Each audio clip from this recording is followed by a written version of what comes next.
নমস্কাৰ কলিয়াবৰ মহকুমা প্ৰশাসন আৰু কলিয়াবৰ শৈক্ষিক পৰিষদ আৰু স্বেচ্ছাসেৱী সংগঠন প্ৰজন্ম দা জেনেৰেশ্যনে নৱম আৰু দশমমান শ্ৰেণীৰ যে অনলাইন পাঠ্যক্ৰম কাৰ্যসূচী আয়োজন কৰিছে এই কাৰ্যসূচী মই কলিয়াবৰ উচ্চতৰ মাধ্যমিক বিদ্যালয় শিলঘাটৰ সহকাৰী শিক্ষক প্ৰাঞ্জল বৰা সকলো ছাত্ৰ ছাত্ৰীকে এই পাঠদান কাৰ্যসূচীলে মই আন্তৰিক অভিনন্দন জ্ঞাপন কৰিছো। এতিয়া মই দশমমান শ্ৰেণীৰ এটা পাঠ আছে অধ্যায় 11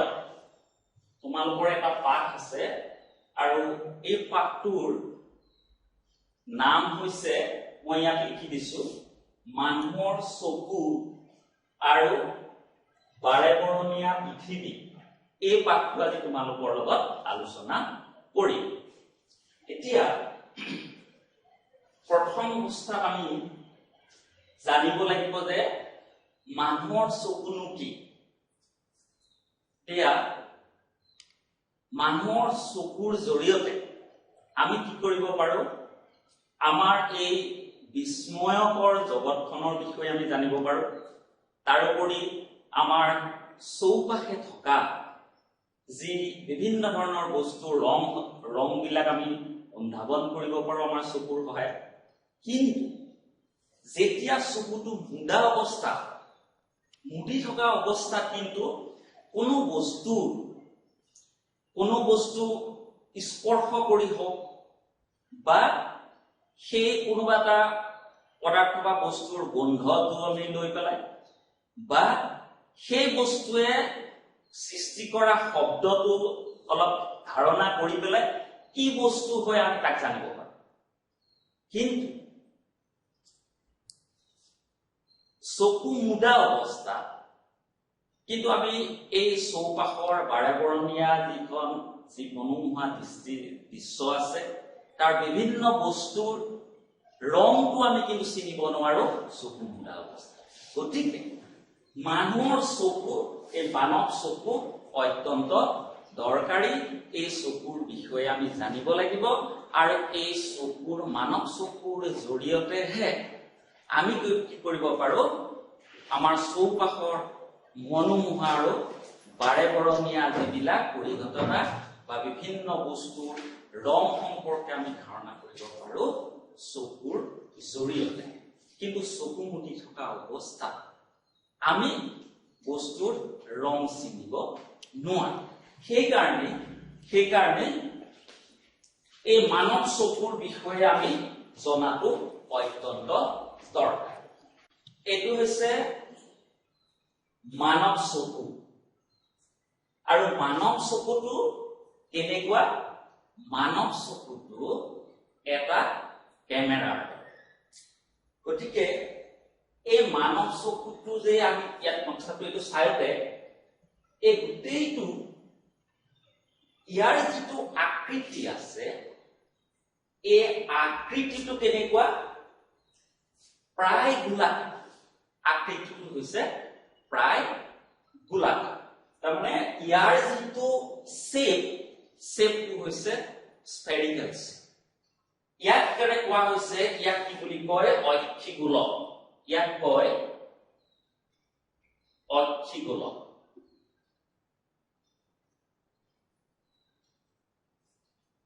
গম পালো যে চকুৰ যি আকৃতি সেই আকৃতিটো স্ফেৰিকেল আৰু এই আকৃতিটো কি বুলি কোৱা হৈছে? এই আকৃতিটো কোৱা হৈছে এই গোটেই যিটো শেপ এই শেপটো কোৱা হৈছে প্ৰায় স্ফেৰিকেল আৰু এই যিটো গোটেইটো কি বুলি কোৱা হয়? অক্ষিগোলক। এইটো কি বুলি কৈছে? অক্ষিগোলক, যাক আমি ইংৰাজীত কওঁ আইবল।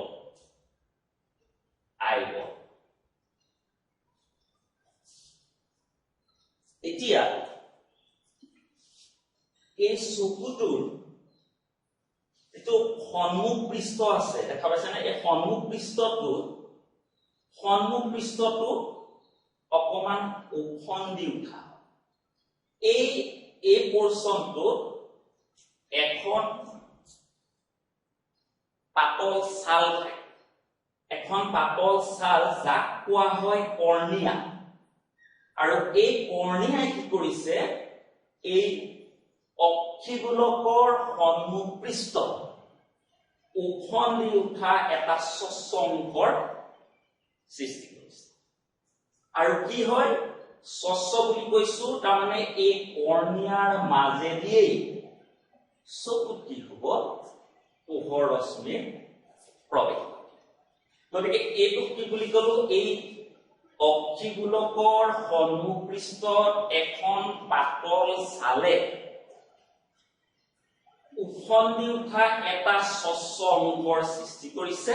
আৰু এই স্বচ্ছ যিখন পাতল ছালে স্বচ্ছ অংশৰ সৃষ্টি কৰিছে তাক কোৱা হৈছে কৰ্ণিয়া ইয়াত কি বুলি কোৱা হয় কৰ্ণিয়া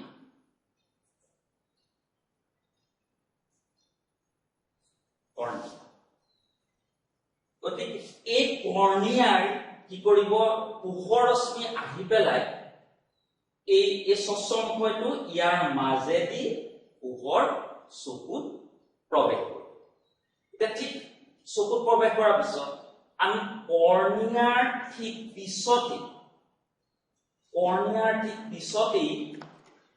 এখন এইখন দেখা পাইছে নে এইখন দুইফালে এনেকে আছে এখন কোলা পেশীবহুল পৰ্দা যাক কোৱা হয় এই পৰ্দাখনক কি বুলি কোৱা হয় ইৰিস বুলি কোৱা হয় ইৰিস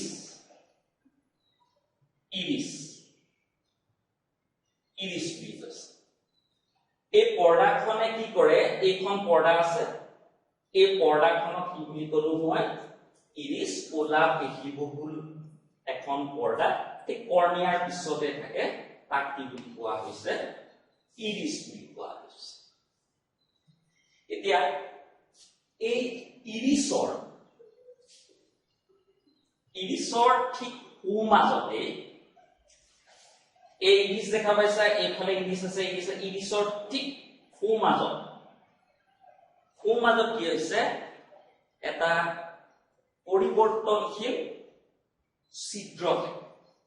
পৰিৱৰ্তনশীল ছিদ্ৰ থাকে যাক কোৱা হৈছে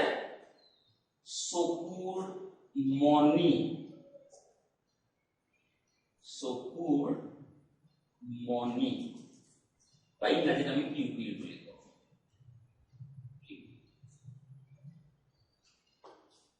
এই চকুৰ মণিটো ক'ত থাকে ক্ষুদ্ৰ পৰিৱৰ্তনশীল এটা ছিদ্ৰ আৰু ই থাকে আমাৰ এই ইৰিসৰ ঠিক সোঁমাজতে থাকে এতিয়া কি হয় এই ইৰিস যি আছে মানে চকুৰ এটো ইৰিসক চকুৰ পটা বুলি কৈছে চকুৰ পটা বা ইৰিস চকুৰ পটাই কি কৰিব এই চকুৰ মণিটোৰ আকাৰ পৰিৱৰ্তন কৰি থাকে সি প্ৰয়োজন সাপেক্ষে কি কৰিব চকুৰ মণিটোৰ আকাৰ ডাঙৰ কৰিব আৰু কি কৰিব প্ৰয়োজন সাপেক্ষে চকুৰ মণিটোৰ আকাৰ সৰু কৰিব এতিয়া কথা হ'ল কি চকুৰ মণিটোৰ আকাৰ এই চকুৰ পটাই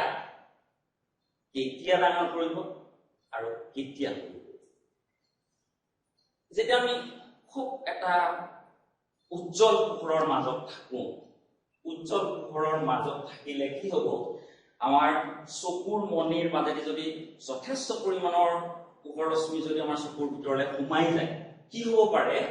সেই পোহৰ ৰশ্মি যদি যথেষ্ট পৰিমাণৰ সোমাই গুচি যায় তেতিয়া কি হ'ব পাৰে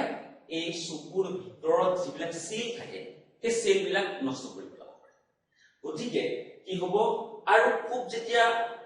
দিন পোহৰ খুব কম পোহৰত থাকো তেতিয়া কি লাগিব আমাক পোহৰৰ পৰিমাণটো বেছি লাগিব গতিকে এই চকুৰ মণিৰ আকাৰৰ পৰিৱৰ্তন চকুৰ পটাই কৰিব কেনে ধৰণে কৰিব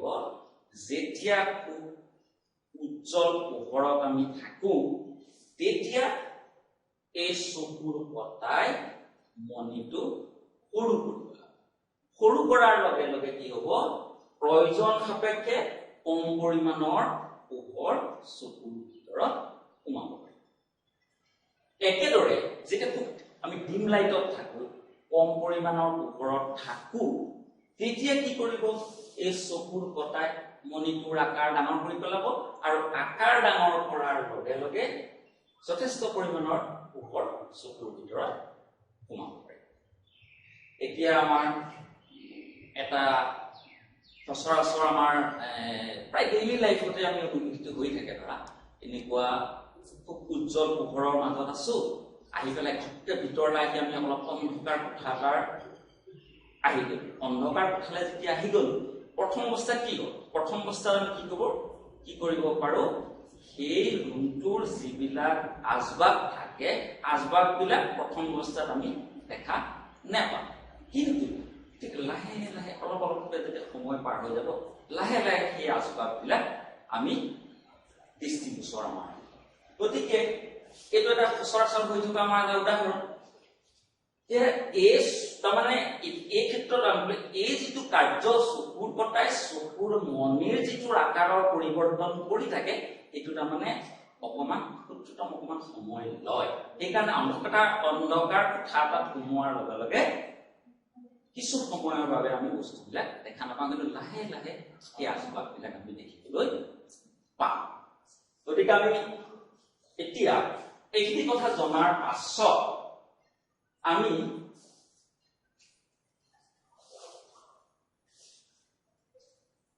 আমি গম পালো প্ৰথম কৰ্ণিয়া জানিলো কৰ্ণিয়াৰ পৰা গৈ পেলাই চকুৰ পতা বা ইৰিছৰ বিষয়ে লাগে পালোগৈ তাৰ পাছত ইৰিছৰ বা চকুৰ পতাৰ ঠিক মাজত এটা ক্ষুদ্ৰ পৰিৱৰ্তনশীল ছিদ্ৰ যাক চকুৰ মণি বুলি গম পালো গতিকে ইৰিছ বা চকুৰ পতাৰ কাম কি গম পালো যে প্ৰয়োজন সাপেক্ষে চকুৰ মণিটোৰ আকাৰ পৰিৱৰ্তন কৰে কোনে কৰে এই পৰ্দাখনে কৰে তাৰমানে চকুৰ পতাই কৰে চকুৰ মণিটোৱে কি কৰে চকুৰ মণিৰ ভিতৰত সোমোৱা পোহৰৰ পৰিমাণটো নিয়মীয়া আৰু নিয়ন্ত্ৰণ কোনে কৰে চকুৰ মণিয়ে হল এতিয়া ঠিক এই চকুৰ পতা বা ইৰিছৰ ঠিক পিছতে এখন লেন্স থাকে এই লেন্সখন কেনেকুৱা এই এনে সচৰাচৰ লেন্স বুলি ক'লে লেন্সখন কিহৰ তৈয়াৰী বুলি আমাৰ মুখতো আহে এই লেন্সখন গ্লাছৰে কিন্তু এই লেন্সখন আনযুক্ত জেলি সদৃশ পদাৰ্থৰে গঠিত তাৰমানে এইখন কি হয় লগতে ট্ৰান্সপাৰেন্ট হয় তাৰমানে পোহৰ পাৰ হৈ যাব পাৰিব আৰু লগতে কি হয় ফ্লেক্সিবল পৰিস্থিতি সাপেক্ষে কি হ'ব ক্ষীণ হৈ যাব পৰিস্থিতি সাপেক্ষে কি হৈ যাব সেইখন শকত হ'ব আৰু লেন্সখনৰ যিটো শেপটো কেনেকুৱা পাইছো এই লেন্সখনৰ যিটো শেপ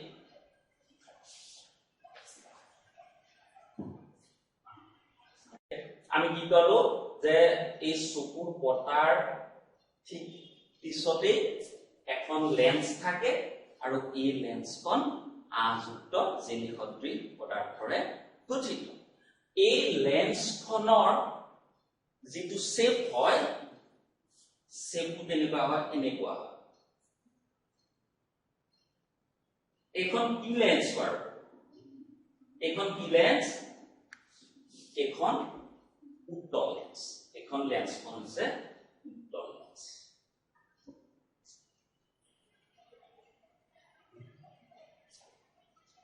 এখন উত্তল লেন্স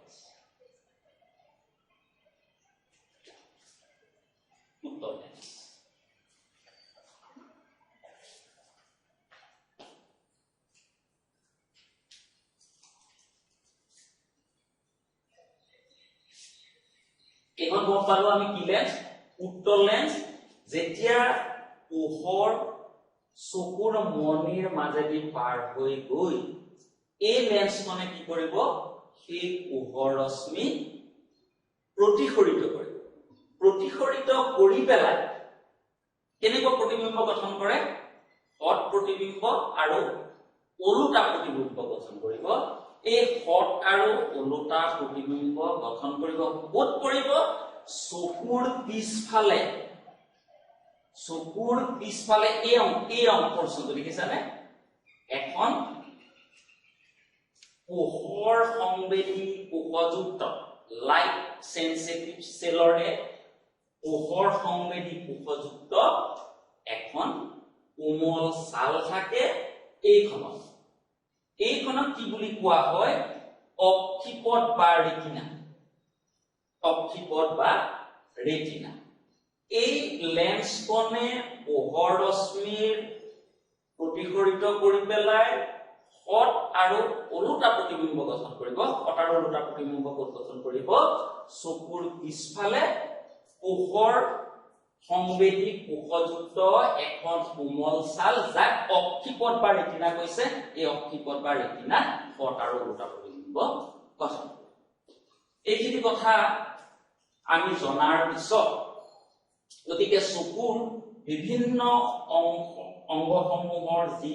কাৰ্যপ্ৰণালীৰ বিষয়ে আমি অলপ চলপ ধাৰণাটো আমাৰ মনলৈ হয়তো তোমালোকৰ আহিছে এতিয়া এই চকুৰ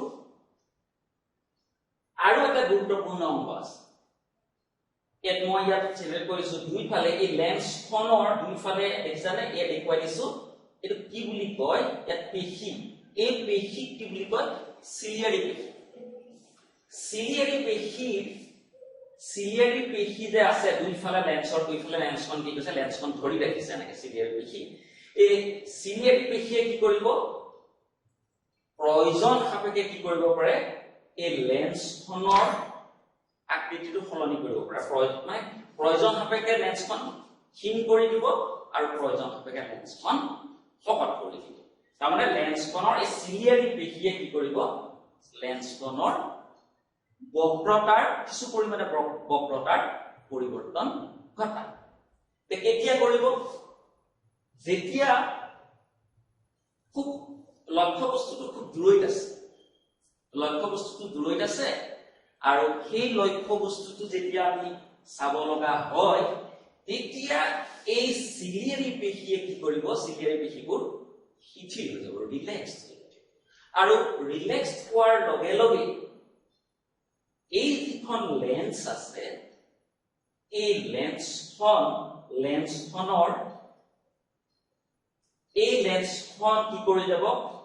ক্ষীণ হৈ যাব তাৰমানে চিলিয়াৰী পেশীবোৰ যেতিয়া শিথিল অৱস্থা পাব তাৰ যিটো বক্ৰতাটো কমি যাব আৰু বক্ৰতাটো কমি যোৱাৰ লগে লগে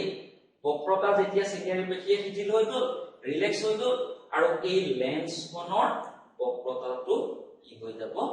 কমি যাব আৰু বক্ৰতা কমাৰ লগে লগে লেন্সখন কি হৈ যাব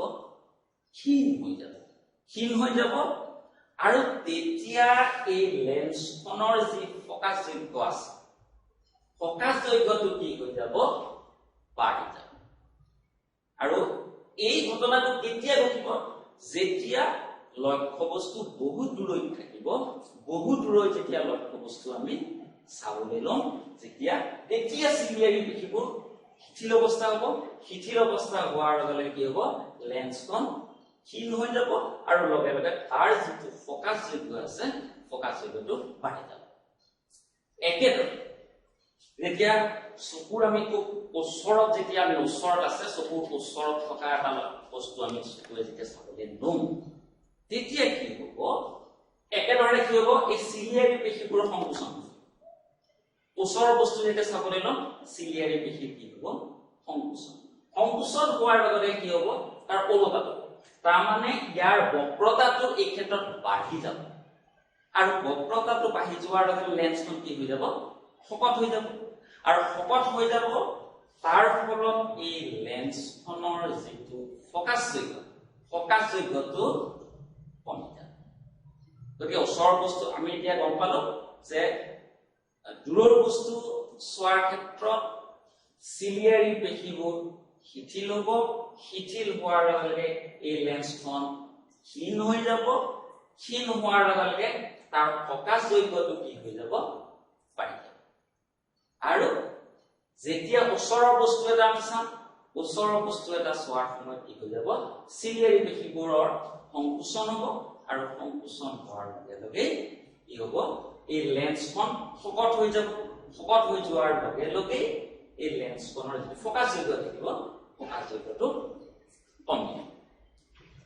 এই ক্ষেত্ৰত কি হ'ব আমি ওচৰৰ বস্তু চোৱাত এই ফকাসযোগ্য কমাব পাৰোঁ তাৰমানে লেন্সখন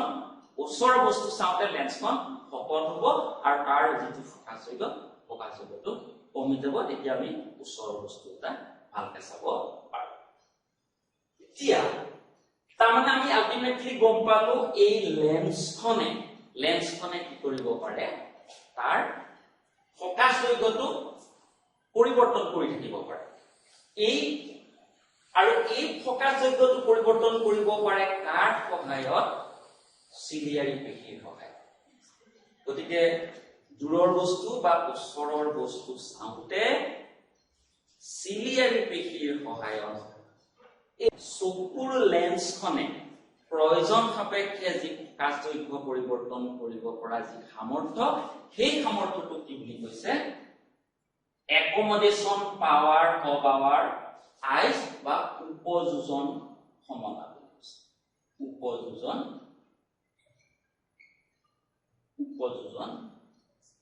ক্ষমতা এতিয়া এইখিনি কথা আমি গম পালো আৰু এটা ইয়াত কথা আছে যে আমি কোনো এটা বস্তু যে দেখা পাওঁ মই আগতে কৈছোৱে যে এই লেন্সখনে কি কৰে পোহৰ ৰশ্মি প্ৰতিফলিত কৰি পেলাই ফট আৰু ওলোটা প্ৰতিবিম্ব গঠন কৰে আৰু এই ফট আৰু ওলোটা প্ৰতিবিম্ব গঠন কৰে চকুৰ পিছফালে পোহৰ সংবেদী কোষযুক্ত এখন কোমল ছাল আছে অক্ষিপট বা ৰেটিনা তাক এই অক্ষিপট বা ৰেটিনাত কি কৰিব ইয়াৰ পোহৰ ৰশ্মি প্ৰতিফলিত কৰি পেলাই ফট আৰু ওলোটা প্ৰতিবিম্ব গঠন কৰে এতিয়া এই ৰেটিনা বা অক্ষিপট পোহৰ সংবেদী কোষযুক্ত কোষৰে গঠিত এই কোষবোৰত যেতিয়া পোহৰ পৰিব সেই পোহৰ কি কৰে বৈদ্যুতিক সংকেতলৈ ৰূপান্তৰ কোষবোৰ সক্ৰিয় হৈ যায় আৰু সক্ৰিয় হৈ যোৱাৰ লগত সেই পোহৰ কি কৰে বৈদ্যুতিক সংকেতলৈ ৰূপান্তৰ কৰে আৰু বৈদ্যুতিক সংকেতলৈ ৰূপান্তৰ কৰাৰ পিছত এই যে মই ইয়াত আঁকিছো এইবিলাকক কোৱা হয় নেত্ৰস্নায়ু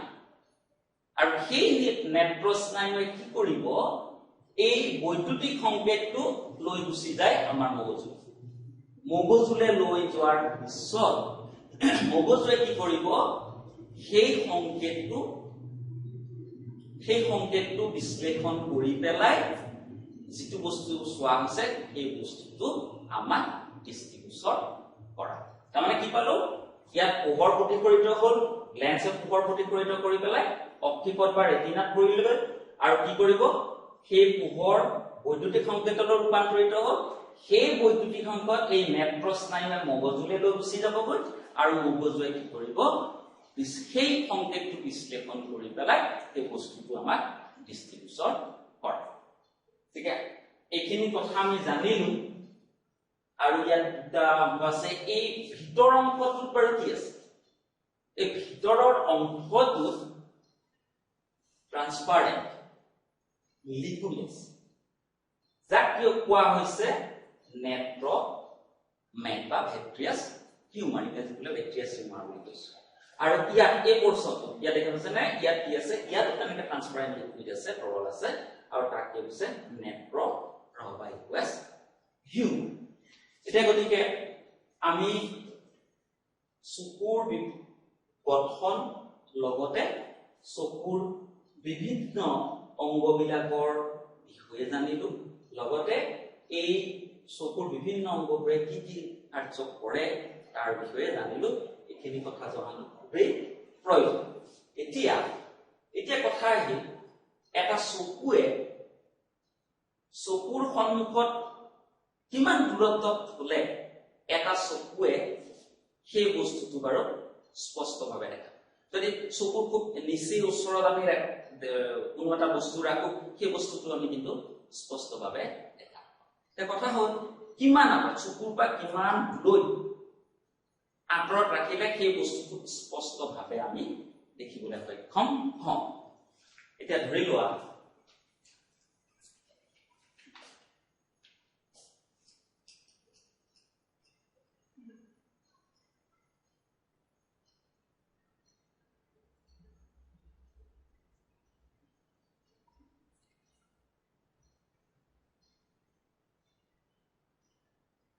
এটো ধৰি লৈছো এটা চকু এতিয়া চকুটোৰ পৰা ঠিক এইটো ডিসটেন্সত ইয়াৰ পৰা চকুটোৰ পৰা আঁতৰি যদি গৈ থাকো এনেকুৱা এটা ডিসটেন্স পাম এই ডিসটেন্সটো কিমান হ'ব 25 সেন্টিমিটাৰ এই বিন্দুটোৰ পৰাহে কোনোবা এটা বস্তু আমি স্পষ্টভাৱে দেখা পাম তাৰমানে ঠিক চকুৰ পৰা আমাৰ ডিসটেন্সটো কিমান হ'ব লাগিব ঠিক 25 সেন্টিমিটাৰ যেতিয়া ডিসটেন্স হ'ব তেতিয়া সেই বিন্দুটোত বস্তু ৰাখিলে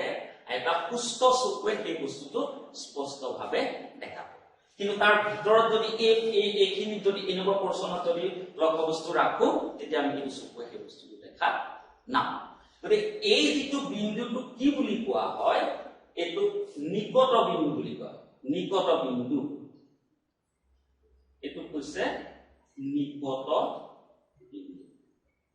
এইটো কৈছে নিকট বিন্দু এতিয়া গতিকে নিকট বিন্দু আমি গম পালো চকুৰ পৰা এটা সুস্থ চকুৱে আমাৰ চকুৰ পৰা 25 সেন্টিমিটাৰ দূৰত্বত যেতিয়া বস্তু থাকিব তাক স্পষ্টভাৱে দেখা এইটো হৈছে নিকট বিন্দু ওচৰৰ স্পষ্টভাৱে দেখা পোৱা ওচৰৰ বিন্দু মানে 25 সেন্টিমিটাৰ আমি বস্তুটো দেখা এতিয়া দূৰলৈ যদি যাম এনেকৈ যদি গৈ থাকো দূৰলৈ যদি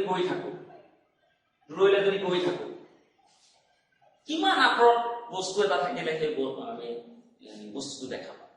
গতিকে এনে সচৰাচৰ আমি বহুত দূৰৈ তৰাবোৰ কিমান দূৰৈত আঁতৰত আছে কিন্তু সেই তৰাবোৰটো আমি দেখা পাইছো গতিকে আমি সুস্থ চকুৱে কিমান আঁতৰত থকা বস্তু দেখা পাম সেই যিটো দূৰৰ বিন্দুটো মই ইয়াত লিখিছো ইনফিনিটি বুলি লিখিছো ইনফিনিটি তাৰমানে দূৰৰ বিন্দুটো হৈছে অসীম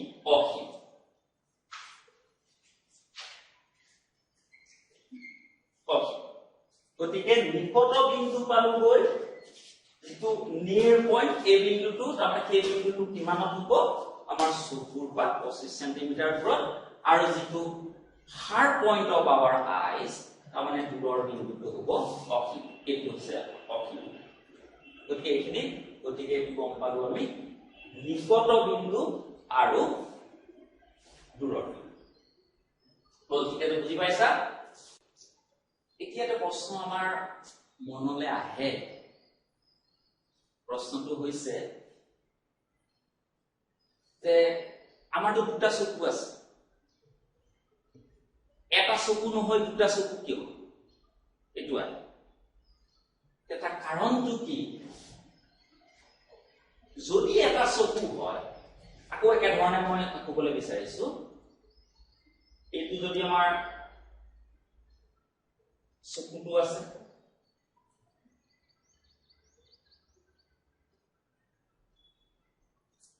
এইটো চকু এই যিটো অনুভূমিক দিশত অনুভূমিক বুলি কওঁতে তাৰমানে এনেকুৱা অনুভূমিক দিশত এই যিটো দৃষ্টিক্ষেত্ৰৰ প্ৰসাৰ দৃষ্টিক্ষেত্ৰৰ যিটো প্ৰসাৰ এই প্ৰসাৰটো প্ৰায়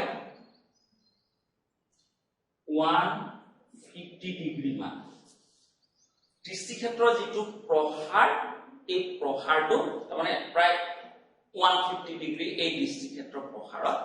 আমি দেখা পাওঁ যদি এটা চকু হয় এতিয়া দুটা চকু হলে কি হ'ব দুটা চকু যেতিয়া হ'ব দুটা চকু হোৱাৰ লগে লগে আমাৰ এই অনুভূমিক যি দৃষ্টিক্ষেত্ৰৰ যিটো প্ৰসাৰ 180 ডিগ্ৰী তাৰমানে দৃষ্টিক্ষেত্ৰৰ প্ৰসাৰ হৈ যাবগৈ তেতিয়া এনেকুৱা হ'ব এইটো হৈ যাবগৈ 180 ডিগ্ৰী দৃষ্টিক্ষেত্ৰৰ প্ৰসাৰ হ'বগৈ 180 ডিগ্ৰী সেইকাৰণে আৰু কিছুমান আছে কিছুমান শিকাৰী কুকুৰ কিছুমান শিকাৰী জন্তু এনেকুৱা আছে তাৰ এই চকুৰ আমাৰ কিছু সেন্টিমিটাৰ ডিসটেন্সত দুটা চকু আছে কিন্তু সেইবিলাক আৰু আঁতৰত আছে আঁতৰত থকাৰ ফলত কি হৈ যায় তাৰ দৃষ্টিক্ষেত্ৰৰ যিটো প্ৰসাৰ সেই প্ৰসাৰটো আৰু বাঢ়ি যাব একাৰণে বহু দূৰলৈকে সেইবিলাক জন্তুৱে শিকাৰ কৰা গতিকে সেইটোৱে হ'ল আমাৰ এটা চকু হলে কি হৈ যায় এটা চকু দৃষ্টিক্ষেত্ৰৰ প্ৰসাৰ এটা চকু যদি হ'লহেঁতেন তেতিয়া দৃষ্টিক্ষেত্ৰৰ প্ৰসাৰ আনুভূমিক দিশত দৃষ্টিক্ষেত্ৰৰ প্ৰসাৰ হ'ব 150 ডিগ্ৰী হ'লহেঁতেন আৰু দুটা চকু হোৱাৰ লগে লগে কি হৈ গ'ল আমাৰ দৃষ্টিক্ষেত্ৰৰ প্ৰসাৰ 180 ডিগ্ৰী সেইকাৰণে আমাৰ দুটা চকু আৰু লগতে আৰু কথা আছে যে এটা চকু থাকোতে আমাৰ এই পৃথিৱীখনে আমি অলপ চেপেটা আকৃতিত আমি দেখা পাওঁ কিন্তু যেতিয়া দুটা চকু হৈ গ'ল দুটা চকু হোৱাৰ লগে কি হৈ যাব ত্ৰিমাত্ৰা হৈ আছে এতিয়া তৃতীয়টো মাত্ৰাৰ সংযোজন হৈ যাব মানে গভীৰতাৰ সংযোজন হৈ যোৱাৰ লগে লগে এই বস্তুবিলাক দেখাত সহজ হৈ যায় আৰু কথা হ'ল আৰু কিছুমান কথা আছে ইয়াত ধৰা এই দুটা চকু হোৱাৰ লগে লগে দুইটা চকুৱে তাৰমানে পৃথকে বেলেগে বেলেগে প্ৰতিবিম্ব দেখে কিন্তু আমাৰ মগজুৱে কি কৰিব সেই মগজুৱে দুইটা প্ৰতিবিম্ব একলগ কৰি পেলাই সেই বস্তুটো দুইটা সংলগ্ন কৰি এটা কৰে আৰু এটা কৰাৰ লগে লগে সেই বস্তুটো দৃষ্টিগোচৰ হোৱাত হয় এইখিনি আমি গম পালো চকুৰ বিভিন্ন চকুৰ গঠন সম্পৰ্কে আমি জানিলো চকুৰ বিভিন্ন অংগসমূহৰ বিষয়ে জানিলো আৰু কেনেকৈ কটাৰ ওলোটা প্ৰতিবিম্ব গঠন হয় আমি সেই কথাটো জানিলো আৰু সেই প্ৰতিবিম্ব ক'ত গঠন হয় ৰেটিনাত গঠন হয় অপটিকত বা ৰেটিনাত গঠন হয় এই প্ৰতিবিম্ব এই পোহৰ পৰাৰ লগে লগে সেই যিবোৰ পোহৰ সংবেদী কোষ আছিল সেইবিলাক সক্ৰিয় হৈ উঠি পেলাই কি কৰিব ইয়াত পোহৰ পৰাৰ ফলত বৈদ্যুতিক সংকেত উৎপন্ন হৈছিল সেই বৈদ্যুতিক সংকেতখিনি কি হ'ব এই নেত্ৰ স্নায়ুত মগজুলে লৈ গুচি গ'ল আৰু মগজুৱে কি হ'ব এইটো তথ্য বিশ্লেষণৰ যোগেদি এই বস্তুটো দৃষ্টিগোচৰ হোৱাত সহায় এইখিনিয়ে হ'ল চকুৰ বিভিন্ন অংগসমূহৰ কাৰ্য কি কৰে কোনটো অংগই কি কাম কৰে চকুৰ গঠন সম্পৰ্কে আৰু এইবিলাকো জানিব লাগিব যে বিভিন্ন অংগবোৰে কি কাম কৰে কোনটোৱে কি কাম কৰে কেনেকৈ প্ৰতিবিম্ব গঠন হয় এই গোটেই কথাখিনি জানিব লাগিব পৰীক্ষাৰ কাৰণে এইখিনিও খুব দৰকাৰী খিনি তোমালোকে ভালকে চাবা আশা কৰিছো তোমালোকে এই আলোচনাৰ মাজেৰে কিছুলৈ উপকৃত হ'ব পাৰিছা আৰু ইয়াৰ লগত জড়িত দুই এটা প্ৰশ্নৰ সমাধান নিজে অকমান কৰিবলৈ যত্ন কৰিবা খুব সম্ভৱ এতিয়া এই চকুৰ লগত জড়িত ধৰা এনেকুৱা বিভিন্ন অংগসমূহে কোনটোৱে কি কাম কৰে ইয়াৰ প্ৰতিবিম্ব কেনেকৈ গঠন হয় ক'ত গঠন হয় এইবিলাক কথা জনাৰ দৰকাৰ এইখিনি তোমালোকে জানিবলগীয়া কথা এইখিনি তোমালোকে চাবা আশা কৰোঁ সকলো ছাত্ৰ ছাত্ৰীয়ে ইয়াৰ মাজত অলপ হ'লেও উপকৃত কৰিব পাৰিছো সকলোকে আন্তৰিক ধন্যবাদ জ্ঞাপন কৰি এই আলোচনা